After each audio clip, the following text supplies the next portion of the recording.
Hello दोस्तों, आज हम बात करेंगे टाइप 1 डायबिटिक्स में क्या डाइट होनी चाहिए। अक्सर ये एस्पेक्ट बहुत ज़्यादा इग्नोर हो जाता है क्योंकि टाइप 2 डायबिटीज़ पे जहाँ पे बॉडी में इंसुलिन ज़्यादा है और इंसुलिन रेजिस्टेंस की प्रॉब्लम है, वहाँ डाइट तो बहुत लोग डिस्कस करते हैं। लेकिन टाइप 1 डायबिटीज़ जो कि बच्चों की डायबिटीज़ होती है और जहाँ पे बॉडी में इंसुलिन की कमी होती है, क्या वहाँ पे भी बड़ों की डायबिटीज़ वाला ही डाइट चलेगा या वहाँ पे डाइट में कुछ सिग्निफिकेंट फर्क करना पड़ेगा या वहाँ पे डाइटरी का पैटर्न बिल्कुल ही अलग होगा। ये सारी चीज़ों को हम बात करेंगे क्योंकि दोनों बीमारियों में इंसुलिन का स्टेटस बिल्कुल अलग है। टाइप 1 डायबिटीज में इंसुलिन की कमी है, टाइप 2 में इंसुलिन ज़्यादा है। तो यहाँ पे डाइट में क्या आपको फॉलो करना है, ये सारी चीज़ों पर आज हम बात करेंगे ताकि ओवरऑल एक गाइडलाइंस मिल पाए। क्योंकि ये एस्पेक्ट अक्सर डायबिटोलॉजिस्ट भी इग्नोर कर देते हैं, ये एस्पेक्ट अक्सर फिजिशियन भी इग्नोर कर देते हैं और टाइप 1 डायबिटिक्स में डाइट पर अलग से बात बहुत यूजली नहीं होती है। आज हम इस पर बात करेंगे। टॉपिक पर जाने से पहले जो लोग हमारे चैनल पर नए हैं उन्हें रिक्वेस्ट करूंगा कि चैनल को सब्सक्राइब करें। हमारे चैनल का पर्पस है लोगों को हेल्दी बनाना, हेल्थ एजुकेशन के द्वारा इस मिशन में हमारे सहभागी बनिए। चैनल को सब्सक्राइब करके, वीडियोस को लाइक करके, फ्रेंड्स फैमिली के साथ से शेयर करके, यदि आप टॉपिक के अंत तक हमारे साथ बने रहते हैं तो कुछ इंटरेस्टिंग बातें, कुछ हमारी ओपीडीज की इंटरेस्टिंग स्टोरीज, कुछ प्रैक्टिकल एक्सपीरियंस की बातें, हमारा इस मामले में फाइनल वर्डिक्ट क्या है और कुछ साइंटिफिक फैक्ट्स और स्टडीज आपको बताऊंगा। तो बने रहिए हमारे साथ एंड तक। क्या किसी टाइप 1 डायबिटीज के पेशेंट को आपने देखा है और उनके डाइट में आपके डॉक्टर ने क्या रिकमेंड किया? कमेंट सेक्शन में लिखकर हमें जरूर बताएं।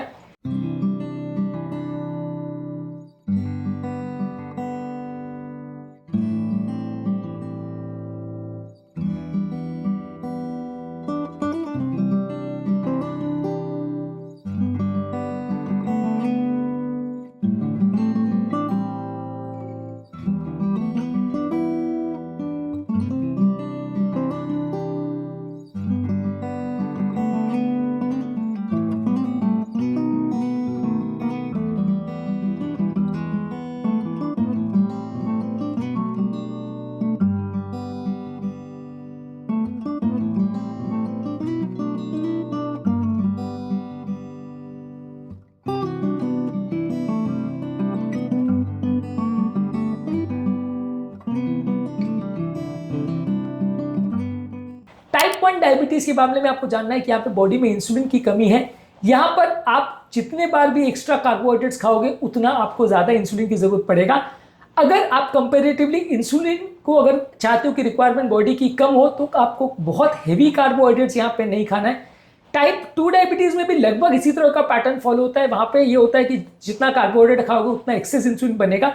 पर यहाँ पे भी अगर आपको बॉडी की इंसुलिन रिक्वायरमेंट अगर कम रखनी तो बहुत हेवी कार्बोहाइड्रेट मत खाइए, क्योंकि यहाँ पे भी आपको कार्बोहाइड्रेट खाने के बाद करना वही पड़ेगा कि ज़्यादा इंसुलिन लेना पड़ेगा। भले कारण या तरीका दोनों का अलग हो, लेकिन फाइनली आपकी थेरेपी लगभग उसी तरह से चलेगी। यदि आप बहुत ज़्यादा कार्बोहाइड्रेट्स खाओगे तो आपको यहाँ पे भी ज़्यादा इंसुलिन लेना पड़ेगा। तो हेवी कार्बोहाइड्रेट मत खाइए। कोशिश करिए कि कार्बोहाइड्रेट्स की आप काउंटिंग करें, क्योंकि हर कार्बोहाइड्रेट सेम नहीं होता।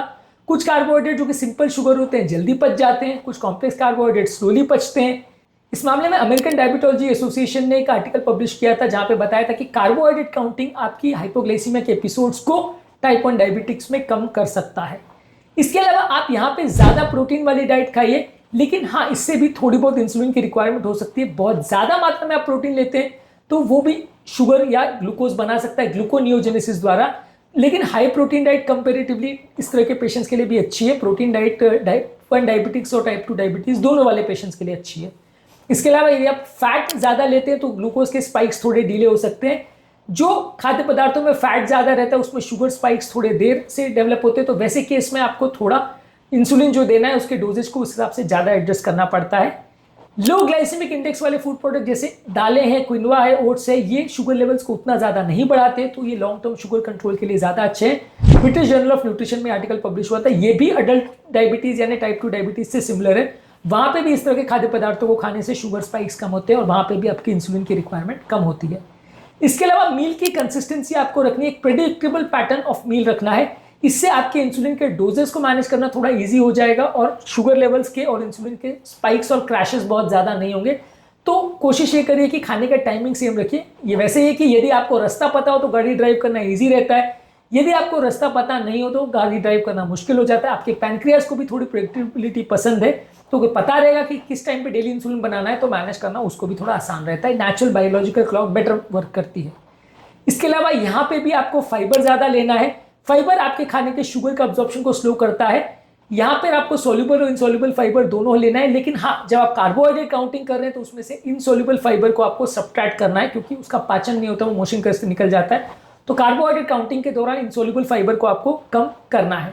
इसके अलावा so called healthy food products जिसमें हिडन कार्बोहाइड्रेट्स होते हैं, इसमें कई बार फ्रूट्स और स्टार्चेस में मिलने वाले कार्बोहाइड्रेट्स जो है वो फायदा नहीं करते हैं, तो उनके लेबल्स को भी प्रॉपर्ली चेक करिए। कई बार 40% फूड प्रोडक्ट्स जिनको पैकेज किया जाता है हेल्दी फूड प्रोडक्ट्स, उसमें भी कई बार माल्टोडेक्स्ट्रिन या इस तरह के हाई ग्लाइसेमिक इंडेक्स वाले खाद्य पदार्थ या एडिटिव्स होते हैं जो कि शुगर स्पाइक्स कर सकते हैं, इनका भी आपको ध्यान रखना पड़ेगा। इसके अलावा आप फास्ट एक्टिंग शुगर लोगे तो शुगर बहुत जल्दी बढ़ेगा, इंसुलिन बहुत जल्दी लेना पड़ेगा, इसलिए शुगर वाले ड्रिंक्स और शुगर वाले पेय पदार्थ जिससे बहुत जल्दी शुगर बढ़ता है उसको आप अवॉइड करिए।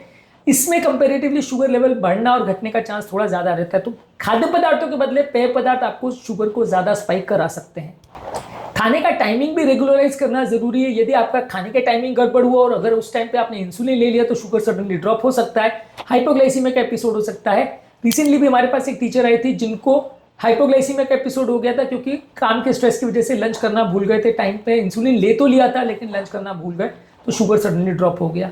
तो ये कई बार होता है कि आप दवा तो ले लेते हो लेकिन खाना भूल जाते हो या मिस कर देते हो या वॉमिटिंग कर देते हो, तो फिर आपका शुगर ड्रॉप हो सकता है। इसके अलावा खाते समय ध्यान रखिए कि क्या खा रहे हो, कितना खा रहे हो, तभी आपका शुगर कंट्रोल बेटर होगा। यदि आप बिना ध्यान रखे अगर बहुत ज़्यादा खाना खाते हो या अनप्लान्ड वे में खाना खाते हो तो प्रॉब्लम्स ज़्यादा होगी। अल्कोहल अगर आप बहुत ज़्यादा लेते हो तो इसमें सडनली शुगर बढ़ता है और उसके बाद वापस कम हो जाता है, तो ये यूनिक प्रॉब्लम क्रिएट करता है कि आपको शुगर को मैनेज करना बड़ा मुश्किल होता है। अल्कोहल कंपेरेटिवली जो लोग ज़्यादा लेते हैं वो कंपेरेटिवली रात के टाइम उनको हाइपोग्लाइसीमिया होने का चांस 3 गुना तक ज़्यादा हो सकता है टाइप 2 डायबिटिक्स में, ये भी पब्लिश हो चुका है। इसके अलावा अगर आप फेस्टिवल्स के टाइम बहुत ज़्यादा मात्रा में खा रहे हो तो पहले से तैयारी रखिए, उस टाइम पे इंसुलिन का डोज बढ़ा के रखिए, नहीं तो उस टाइम पे शुगर लेवल्स बहुत ज़्यादा बढ़ जाएगा। कंटिन्यूस ग्लूकोज मॉनिटरिंग जैसे डिवाइसेस इस मामले में शुगर मॉनिटरिंग में आपकी मदद कर सकते हैं। हर फूड प्रोडक्ट अलग तरह से शुगर लेवल्स को बढ़ा घटा सकता है, तो शुगर मॉनिटरिंग करते रहेंगे तो शुगर कितना बढ़ घट रहा है आपको पता रहेगा। एक्सरसाइज करने से भी इंसुलिन सेंसिटिविटी इंप्रूव होती है और इंसुलिन टाइमिंग को उस हिसाब से भी आपको एडजस्ट करना पड़ेगा।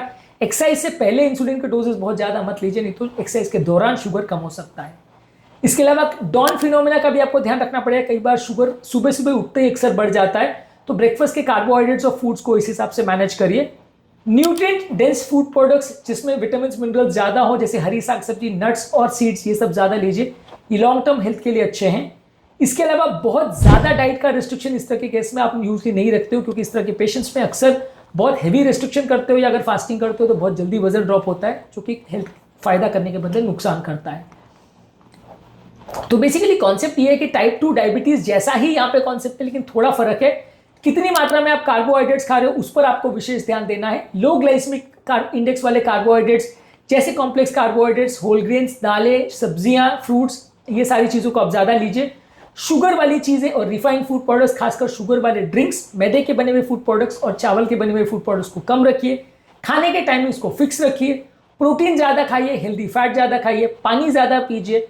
कितनी मात्रा में खा रहे हो उसका भी ध्यान रखिए। खाने में लेबल्स को पढ़िए ताकि कोई हिडन कार्बोहाइड्रेट्स अंदर ना चले जाए। रेगुलर एक्सरसाइज करिए, लेकिन एक्सरसाइज के टाइमिंग को भी प्लान करिए। और आपकी बॉडी में कैसा रिस्पॉन्स आ रहा है वो देखने के लिए ग्लूकोज मॉनिटरिंग या डाइटिशियन का मदद ले सकते हैं, तो आप उसके हिसाब से अपने मील को प्लान करने में आपको मदद मिलेगी।